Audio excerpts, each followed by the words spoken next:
ہمارے ذہنوں میں جو معیارات بیٹھے ہوئے ہیں وہ کیا ہے؟ کامیابی پیسے سے ہے، کامیابی جائیداد سے ہے، کامیابی کاروبار سے ہے، کامیابی شہرت سے ہے، کامیابی اقتدار سے ہے. یہ معیارات ہیں. جو جتنا دولت مند اتنا کامیاب، جو جتنا مشہور اتنا کامیاب، جو جتنا پاپولر اتنا کامیاب، جو حکومت پر پہنچ گیا کامیاب، جس نے بڑا کاروبار جما لیا کامیاب، جس نے بہت جائیداد بنا لی کامیاب. یہی ہے اصل میں ساری بس کی گانٹھ. جو تصور کامیابی کا ہوگا اسی کے مطابق آپ کی بھاگ دوڑ ہوگی، اسی کے لیے جد و جہد ہوگی، اسی کے لیے توانائیاں صرف ہوں گی، اسی کے لیے دن رات کی مشقت ہوگی. یہ ہے اصل شے جس کی یہاں نفی ہو رہی ہے. کامیابی دولت سے نہیں، کامیابی شہرت سے نہیں، کامیابی اقتدار اور طاقت اور حکومت سے نہیں، بلکہ کامیابی ہے ایمان سے، عمل صالح سے، تواصی بالحق سے، تواصی بالصبر سے. آپ غور کیجئے اس نقطہ نظر کا، اس ایٹیچیوڈ کا، یہ جو مینٹل ایٹیچیوڈ ہے اس کا بدل جانا ہی انسانی شخصیت کے اندر انقلاب برپا کرے گا. اب آپ کا نتیجہ کیا نکلا؟ اگر تو دولت سے کامیابی ہوتی تو قارون بہت کامیاب تھا، اگر حکومت سے کامیابی ہوتی تو فرعون اور نمرود بہت کامیاب تھے. کامیابی ان سے نہیں ہے. کامیابی انسان دولت میں قارون کی دولت تک پہنچ جائے اور دنیا میں دبدبہ اور اقتدار اور سلطنت اور حکومت کے اعتبار سے وہ نمرود اور فرعون کا مقام حاصل کر لے، وہ ناکام ہے، خائب ہے، خاسر ہے، برباد ہے. اور ابو ذر غفاری کامیاب ہے، چاہے ان کے پاس کچھ نہیں تھا، جھونپڑی تک نہیں تھی، کوئی گھر نہیں تھا. حضور نے فرمایا ہے اللہ کے کچھ بندے ایسے ہوتے ہیں جو کسی محفل میں جانا چاہیں تو انہیں اجازت نہ ملے، جو کہیں اگر رشتہ کرنا چاہیں کوئی ان سے رشتہ کرنے کو تیار نہ، کہیں کوئی سفارش کرنا چاہے تو ان کی کوئی بات ہی نہ سنے. لیکن اللہ کے ہاں ان کا وہ مقام ہے کہ اگر بھولے سے بھی کسی بات پر قسم کھا بیٹھتے ہیں تو اللہ ان کی قسم کی لاج رکھتا ہے. یہ ہے فرق. یہ جان لیجیے اچھی طرح.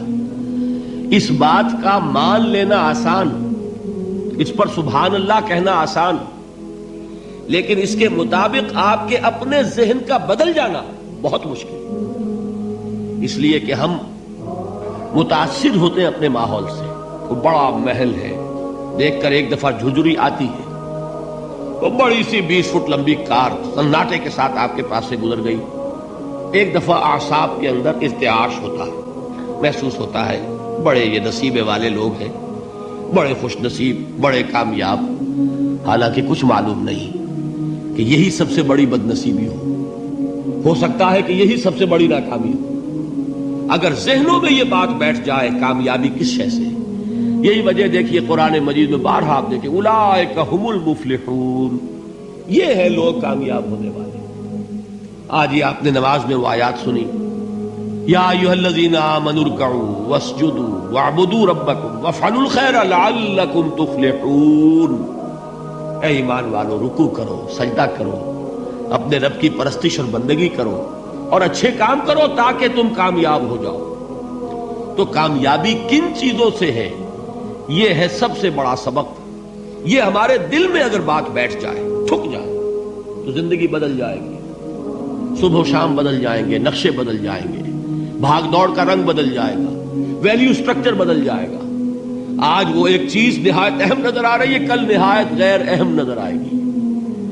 جیسے کہ حضور کی حدیث ہے، مالی ولی دنیا، مجھے تمہاری اس دنیا سے کیا سروکار ہے.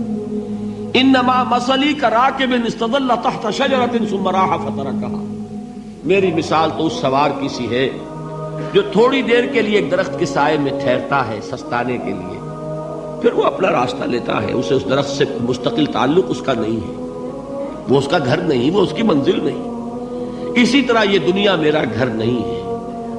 اب دیکھیے ہم کہتے ہیں انا للہ و انا الیہ راجعون، ہم تو مسافر ہیں، ہم اللہ کے پاس سے آئے، اللہ کی طرف ہمیں لوٹ جانا ہے.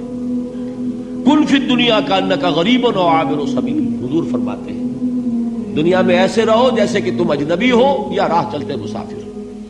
لیکن یہ طرز عمل کب ہوگا؟ جبکہ یہ آیت ہمارے ذہنوں کے اندر بیٹھ گئی ہو، والعصر ان الانسان لفی خسر الا الذین آمنوا وعملوا الصالحات وتواصوا بالحق وتواصوا بالصبر۔ یہ ہے اصل بات جو میں نے عرض کیا تھا کہ میں بتاؤں گا صحابہ کیوں ایک دوسرے کو یاد دلاتے تھے۔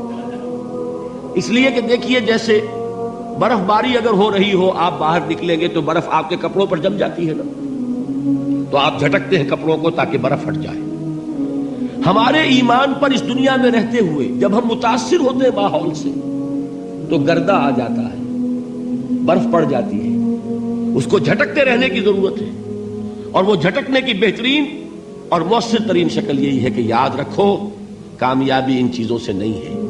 چمک دمک جو ہے دنیا کی، یہ ساری چمک دمک جو تمہیں رجھا رہی ہے، جو تمہیں اپنے اندر گم کیے ہوئے، یہ لفظ گم پر اقبال کا وہ شعر یاد آ گیا کہ کافر کی یہ پہچان کے آفاق میں گم ہے، اور مومن کی یہ پہچان کے گم اس میں ہے آفاق۔ تم گم نہ ہو کر رہ جاؤ، اس میں مبہوت نہ ہو کر رہ جاؤ، مرعوب نہ ہو کر رہ جاؤ، دنیا ہی کی محبت تمہارے اوپر ڈیرے نہ ڈال دے، تمہارے دلوں کے اوپر مسلط نہ ہو جائے۔